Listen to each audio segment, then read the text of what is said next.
Democratic Representative Dennis Kucinich is calling for the impeachment of President Bush. But House Speaker Nancy Pelosi opposes trying to remove the Republican president, who leaves office next January, because such an attempt, she says, would be divisive and most likely unsuccessful. Kucinich's bill was read into the record for a second time Tuesday night. We spoke with a reporter about the issue. Congressman Dennis Kucinich introduced 35 articles of impeachment against President Bush, reading the resolution into the record Monday night on the House floor. Sabrina Eaton, Washington bureau reporter for the Cleveland Plain Dealer, is on the phone with us now. Why is Representative Kucinich bringing up this impeachment resolution against the president? Well, he has felt for a long time that President Bush and Vice President Cheney as well engaged in conduct that he believes is illegal and unconstitutional. And in 2007, he brought up a resolution of impeachment against Dick Cheney. It ended up actually coming to the floor under a privileged resolution, and that was referred to the House Judiciary Committee. He then said that the reason he decided to bring up Cheney first was he didn't want Cheney to become president if Bush got voted out of office, or not Bush got voted out of office, if Bush was impeached. So he was going to do Cheney first and then Bush.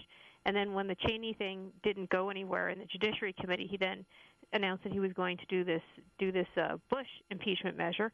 And now he's done it, and it's very long. It took him, I believe, about close to 5 hours to read it on Monday night. What does he hope to achieve with the resolution?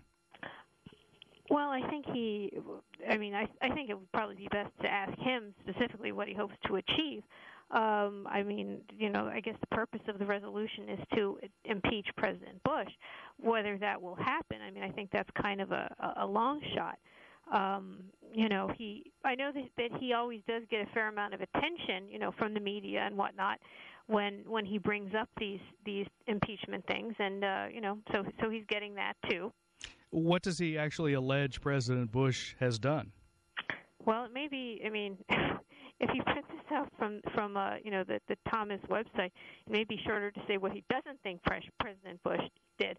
It goes really all over the map. It kind of starts out with President Bush making a false case for war in Iraq, and it goes, to everything from, botching the Katrina response effort to ignoring evidence of the planned attacks on the 9/11 attacks, to ignoring global warming, and then violating the Posse Comitatus Act is even in there, which I guess is designed to prevent the military from becoming a national police force.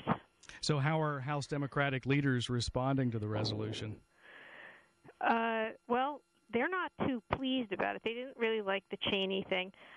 They feel that, well, first of all, President Bush is not going to be around much longer because his term will be over, and I think that they believe that creating, a spectacle of impeachment will not look good for the Democrats because it might look vindictive. They just think that it would not be a good thing for Democrats to have this, and so when Kucinich brought up the Cheney thing, they wanted it to go to the Judiciary Committee to die, and Hoyer has indicated that he is going to, when Kucinich brings this up, move to have it put in the Judiciary Committee as the last one was. So how are House Republicans reacting? What's their position on the effort?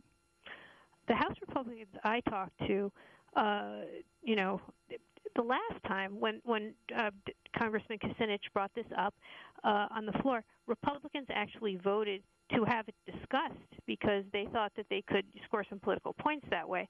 I talked to folks in Boehner's office, and they indicated that at this time that is not their plan, that they would suggest that Republicans vote to put it in the Judiciary Committee as well.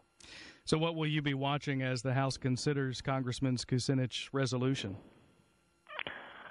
Oh, what will I be watching? I'll just be enjoying the spectacle like your viewers will. Sabrina Eaton of the Cleveland Plain Dealer, thanks for being with us. Well, thank you.